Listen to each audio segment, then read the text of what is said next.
अभी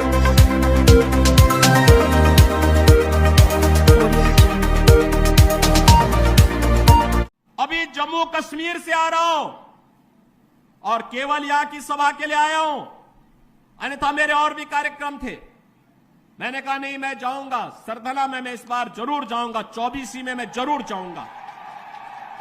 और बहनों भाइयों, मैं इसीलिए आया हूं आपसे कहने के लिए, जो लोग गुमराह कर रहे हैं उनके गुमराह में आने की आवश्यकता नहीं।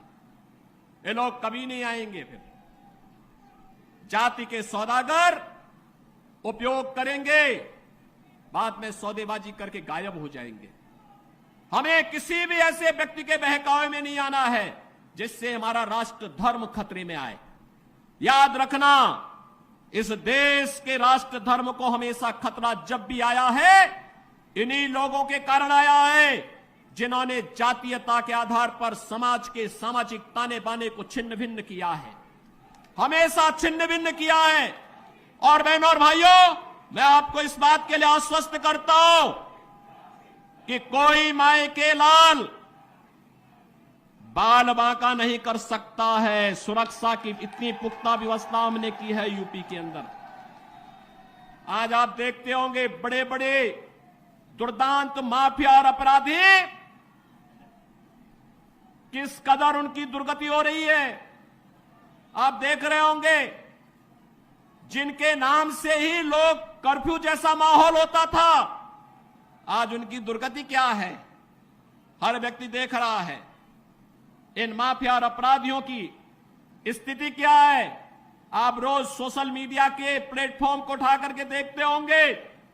एक दुर्दांत माफिया ऐसा भी था, बहनों और भाइयों, जब वह समाजवादी पार्टी की सरकार के समय चलता था तो मुख्यमंत्री हो या मुख्य न्यायाधीश, इन सब के काफिले रुक जाते थे और माफिया का काफिला निकलता था।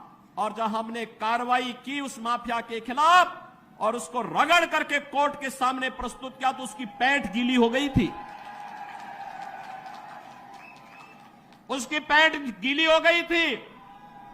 और तब हमने कहा था, उस समय उसको हमने कहा था, कानून को रौंदने वाले, आज कानून कितना बड़ा होता है यह एहसास हो रहा है कि नहीं हो रहा है। और निर्दोष लोगों को मारोगे तो मिट्टी भी नहीं मिल पाएगी। और बहनों और भाइयों, इसीलिए मैं आया हूं आपसे कहने के लिए, देखो, जिनकी गर्मी हम शांत कर चुके हैं उनको गर्म मत होने दीजिए। अब इस क्षेत्र को विकास की मुख्य धारा के साथ जुड़ने दो। उनकी सबकी गर्मी शांत हो गई है, वे गए काम से।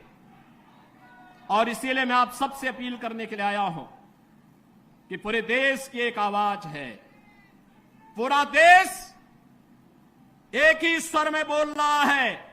और वह बोल रहा है कि फिर एक बार मोदी सरकार, फिर एक बार